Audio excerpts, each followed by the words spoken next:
Good morning dear students, आप सभी का +1 बिजनेस स्टडीज की ऑनलाइन क्लास में स्वागत है। आज के हम इस वीडियो में डिस्कस करेंगे sole proprietorship, its features, merits and limitations के बारे में। तो आइए शुरुआत करते हैं। Meaning: sole proprietorship refers to that forms of business organizations which is owned by a single individual। Means एकल जो व्यापार है या स्वामित्व है, उसका अभिप्राय एक ऐसे व्यावसायिक संगठन के प्रारूप से है जिसका एक अकेला क्या होता है, स्वामी होता है। Who is solely responsible for its management, वह अकेला व्यक्ति ही उसका प्रबंध करता है। And receives all the profit and losses, और जो भी प्रॉफिट और लॉस होते हैं वो उसको स्वीकार करता है। तो क्या होता है एकल व्यापार या एकल स्वामित्व? तो एकल व्यापार या एकल स्वामित्व व्यावसायिक संगठन का एक ऐसा प्रारूप होता है जिस व्यवसाय में संपूर्ण स्वामित्व और प्रबंध एक ही व्यक्ति के हाथ में होता है। वही अनिश्चितताओं को सहन करता है, वही रिस्क को क्या करता है, उठाता है, और व्यवसाय में होने वाली सभी लाभ और हानियां उसी की ही होती हैं। तो इस प्रकार के व्यवसाय को हम क्या बोलते हैं, एकल स्वामित्व, सोल प्रोप्राइटरशिप। अब हम इसकी फीचर्स देखते हैं, क्या क्या इसकी विशेषताएं हैं इस व्यवसाय की। तो सबसे पहली विशेषता है इंडिविजुअल ओनरशिप, एकल स्वामित्व। मीन्स इस व्यवसाय की सबसे पहली विशेषता है कि इसका जो मालिक है वो कितना होता है, एक। तो एक ही व्यक्ति ने पूरी की पूरी पूंजी लगाई होती है और वही उस व्यवसाय का क्या होता है, ओनर, मालिक होता है। सेकंड जो फीचर है उसकी सोल मैनेजमेंट। तो इसका जो एकल प्रबंध, तो इसमें जो मैनेजमेंट है वो कितने व्यक्ति के द्वारा, सिर्फ उसी के द्वारा किया जाता है जिसने क्या की होती है, पूंजी इन्वेस्ट की हुई होती है। तो इसमें जो मैनेजमेंट है वो भी कितने व्यक्ति के द्वारा, एक ही व्यक्ति के द्वारा। मतलब जो उस व्यवसाय का संचालन कर रहा है वही इसका क्या करता है, मैनेजमेंट। एक फीचर इसकी है। और थर्ड है अनलिमिटेड लायबिलिटीज। तो अनलिमिटेड लायबिलिटीज मतलब असीमित दायित्व। इसमें जो व्यापारी है उसकी जो लायबिलिटीज है वो क्या हो जाती है, असीमित, अनलिमिटेड। मतलब वो जो है इन्वेस्टेड कैपिटल तक नहीं रहती है, उससे एक्स्ट्रा हो जाती है। अगर बिजनेस में लॉस हो जाए तो उस लॉस को पूरा करने के लिए उसकी व्यक्तिगत संपत्तियां, जो पर्सनल एसेट्स है, उसको भी बेच करके क्या किया जाता है, पूरा किया जाता है। तो इसलिए उसका दायित्व कैसा होता है, असीमित, जिसकी कोई सीमा नहीं। फोर्थ आता है freedom in selection of business. तो जब एकल अकेला कोई जैसे जो व्यवसाय को करता है तो उसको व्यवसाय को चुनने की क्या रहती है, स्वतंत्रता। वो अपनी मर्जी से कोई भी बिजनेस को चूज कर सकता है, किसी को भी छोड़ सकता है, वो उसकी इच्छा होती है। ठीक है, उसको किसी से परामर्श नहीं करना पड़ता। इसके बाद फिफ्थ पॉइंट आता है सीक्रेसी। सीक्रेसी मतलब होता है गोपनीयता। जैसा कि इस संगठन के प्रारूप के नाम से ही पता है, इसमें कितने व्यक्ति चला रहे हैं, अकेला एक।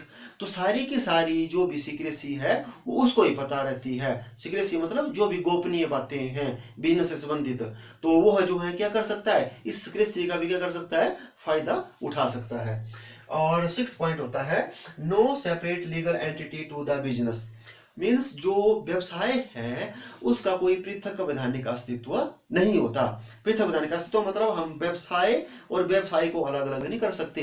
अगर मालिक का नुकसान है तो वो बिजनेस का ही नुकसान है, अगर बिजनेस को नुकसान होता है तो उसका इफेक्ट कहाँ पड़ता है, मालिक के ऊपर। तो इसलिए हम जो सेपरेट नहीं कर सकते बिजनेस और बिजनेसमैन को, तो वो सेम थिंग है। तो no separate legal entity of business. और सेवंथ पॉइंट होता है अनडिवाइडेबल रिस्क, अविभाजित जोखिम।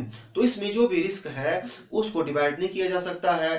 तो क्योंकि हम अगर सिक्का उछालते हैं तो हेड भी उसी का होगा और जो टेल है वो भी किसका होगा, उसी का ही। मतलब पूरी की पूरी लाभ भी उसी का होगा और हानि भी किसकी होगी, उसी को ही। हम मतलब जैसे जो हानि की दशा में किसी दूसरे को डिवाइड नहीं कर सकते। तो एक इसकी ये फीचर्स होती है कि अनडिवाइडेड रिस्क। अब अगला आता है suitables for some special form of business. तो ये जो संगठन है ये सभी व्यवसायों के लिए उपयुक्त नहीं रहता है। ये मतलब कुछ एक व्यवसायों के लिए क्या रहता है, उपयुक्त। जैसे एग्रीकल्चर, जैसे आपने खेती बाड़ी का काम करना है। जॉब फॉर स्टिचिंग, आपने सिलाई का काम करना है। स्वीट्स मेकिंग, आपने मिठाई बनाने का काम करना है। या बेकरी का आपने काम करना है। या ब्यूटी पार्लर, इसका आपने काम करना है। तो ऐसे ऐसे व्यवसायों के लिए क्या रहता है, ये उपयुक्त, हर जगह उपयुक्त नहीं रहता। तो ये थी इसकी फीचर्स। अब हम देखते हैं कि जब अकेला व्यक्ति काम करता है, एक व्यवसाय को चलाता है, तो उससे उसको क्या क्या फायदे मिल सकते हैं, मेरिट्स, लाभ, उसको हम डिस्कस करते हैं। तो सबसे पहला जो बेनिफिट है वो है क्विक डिसीजन, शीघ्र निर्णय। जब अकेला व्यक्ति कोई काम करता है तो उसको निर्णय लेने के लिए किसी दूसरे के ऊपर डिपेंड नहीं होना पड़ता, तो वो क्या कर सकता है, जल्दी जैसा निर्णय ले सकता है और बिजनेस में उसका फायदा उठा सकता है। सेकंड हो जाता है बेनिफिट ऑफ सीक्रेसी। तो हमने फीचर्स में भी पढ़ा कि इस बिजनेस में क्या रहती है, सीक्रेसी, क्योंकि चलाने वाला कितना है, एक ही है। तो वो क्या कर सकता है, इस सीक्रेसी को अपने तक सीमित रख सकता है और उस सीक्रेसी का क्या कर सकता है, फायदा उठा सकता है, क्योंकि जो उसके दिमाग में चल रहा होगा वो बात तब तक दूसरे को पता नहीं चलेगी जब तक वो उसको नहीं बताएगा। तो ये क्या कर सकता है, सीक्रेसी का, गोपनीयता का भी क्या कर सकता है, लाभ उठा सकता है। इसके बाद होता है डायरेक्ट मोटिवेशन, मतलब प्रत्यक्ष प्रेरणा। तो इस प्रकार के व्यवसाय में व्यवसायी को कोई मोटिवेट करने वाला नहीं होता, प्रेरणा देने वाला नहीं होता, तो वो खुद व्यवसायी उसको क्या करता रहता है, प्रेरित करता रहता है। वो कैसे, क्योंकि उसको पता होता है कि सारे का सारा लाभ किसका होगा, मेरा होगा। अगर लॉस हो जाएगा तो अभी किसको बियर करना पड़ेगा, मेरे को ही। तो इसलिए जो बिजनेस है वो खुद ही उसको क्या करता रहता है, मोटिवेट करता रहता है। तो इसलिए बड़े अच्छे ढंग से मतलब वो बिजनेस को क्या करता रहता है, संचालन करता रहता है। अब इसके बाद आ जाता है पर्सनल कंट्रोल। अब इसमें एक ये भी विशेषताएं हैं कि जो आपका व्यवसाय है उसके ऊपर उसका पूरे का पूरा क्या रहता है, नियंत्रण, पूरे का पूरा मतलब उस व्यवसाय के ऊपर उसी का क्या रहता है, कंट्रोल रहता है। तो इसलिए पूरी की पूरी जो गतिविधियां हैं वो उसको बड़े ढंग से क्या करता है, देखता है, और जिससे व्यवसाय का सफल संचालन होता है। अब आ जाता है फिफ्थ पॉइंट, इजी फॉर्मेशन, सरल स्थापना। तो जैसा कि आपको पता है कि ऐसा आपने बिजनेस चलाना है तो इसको चलाने के लिए आपको किसी की परमिशन लेने की जरूरत नहीं होगी। कुछ थोड़ी जैसी फॉर्मेलिटीज को पूरा करके आप क्या कर सकते हैं, चला सकते हैं। तो इसकी स्थापना क्या है, सरल स्थापना। तो ये भी एक इसका बेनिफिट है। और इसके बाद सिक्स्थ आ जाता है training to run big business. Means जैसे कुछ एक ऐसे व्यक्ति होते हैं कि जिनके हौसले क्या होते हैं, काफी ज्यादा बुलंद होते हैं, वो काफी ऊंचाइयों तक पहुंचना चाहते हैं, लेकिन उनके पास किसकी जैसे अभाव होता है, कैपिटल का, लैक ऑफ कैपिटल। तो वो क्या कर सकते हैं, अगर उनके पास पूंजी की कमी है तो वो थोड़ा जैसा पैसा इन्वेस्टमेंट करके फिर मतलब अपने बिजनेस में कैपिटल को बढ़ा करके ऊंचाइयों तक क्या कर सकते हैं, पहुंच सकते हैं। ठीक है, तो ये हो गए इसके मेरिट्स। अब हम बात करते हैं लिमिटेशंस। लिमिटेशन मतलब सीमाएं, दोष। अगर अकेला व्यक्ति काम करता है तो उसको चलाने से क्या क्या नुकसान हो सकते हैं उसको। तो सबसे पहला आता है लिमिटेड सोर्स ऑफ कैपिटल, पूंजी के सीमित साधन। तो सबसे पहले पॉइंट ये होता है कि अगर अकेला व्यक्ति कोई काम कर रहा है, अगर उसका व्यवसाय क्या होता है, बढ़ता है, ठीक है, तो उसको व्यवसाय को बढ़ाने के लिए किसकी कमी आ जाती है, पूंजी की, क्योंकि उसके जो सोर्स हैं कैपिटल के वो क्या होते हैं, लिमिटेड। तो सबसे बड़ा ड्रॉबैक इसका ये होता है। और सेकंड जो है वो आ जाता है अनस्टेबल एग्जिस्टेंस, अस्थाई अस्तित्व। तो इसका जो अस्तित्व है वो स्थायी नहीं होता है। कैसा होता है, अस्थाई।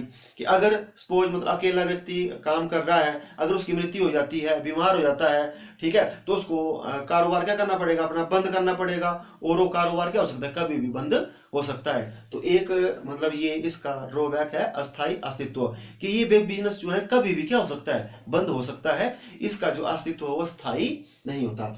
और थर्ड आता है अनलिमिटेड लायबिलिटीज, असीमित दायित्व।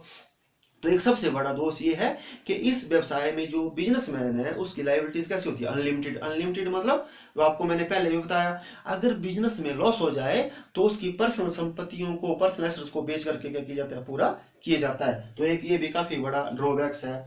इसके बाद आ जाता है अनबैलेंस्ड मैनेजमेंट। तो जब एक ही व्यक्ति बिजनेस से संबंधित सारी की सारी क्रियाएं करेगा, परचेज करेगा, सेल्स करेगा, मार्केटिंग करेगा, ठीक है, तो उसका जो है ध्यान चारों साइड क्या हो जाएगा, डिवाइड हो जाएगा। तो वो जो मैनेजमेंट है वो सही ढंग से नहीं कर पाएगा, और जो डिसीजन है वो बैलेंस्ड नहीं ले पाएगा। तो जब वो डिसीजन बैलेंस्ड ले पाएगा तो उससे बिजनेस को क्या हो जाएगी, हानि। तो एक ये भी काफी बड़ा उसका ड्रॉबैक है कि असंतुलित प्रबंध, क्योंकि उसका जो मैनेजमेंट है वो सही नहीं होता है। क्यों, क्योंकि सारी की सारी जो गतिविधियां क्या है उसको स्वयं ही करनी पड़ती है। इसके बाद आ जाता है loss due to hasty decisions, उतावले निर्णय से हानि। क्योंकि हमने एक फायदा पढ़ा इसमें शीघ्र निर्णय, जल्दी निर्णय लिया जा सकता है, लेकिन कई बार ऐसा होता है कि जल्दी में लिया गया निर्णय क्या होता है, घातक होता है, जो फिर बिजनेस को क्या कर सकता है, क्षति पहुंचा सकता है। तो ये भी एक इसका काफी बड़ा ड्रॉबैक है। तो बच्चों आज हमने क्या डिस्कस किया, हमने डिस्कस किया एकल स्वामित्व के बारे में, इसकी विशेषताओं के बारे में और इसके लाभ और हानियों के बारे में। तो आपको ये पता लगा होगा। अब मिलते हैं हम नेक्स्ट वीडियो में। Thank you.